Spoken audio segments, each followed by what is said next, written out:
name's Tyson. I have taken it upon myself to organise the Thirsk ploughing match, which is to be held on Sunday the 1st of November at Thirsk Road Ends.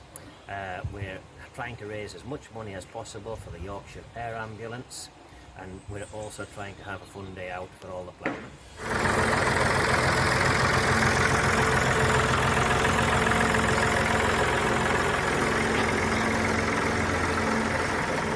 I think this is going to be the only ploughing match to be held in Yorkshire this season, so we're looking for as much support as we can get.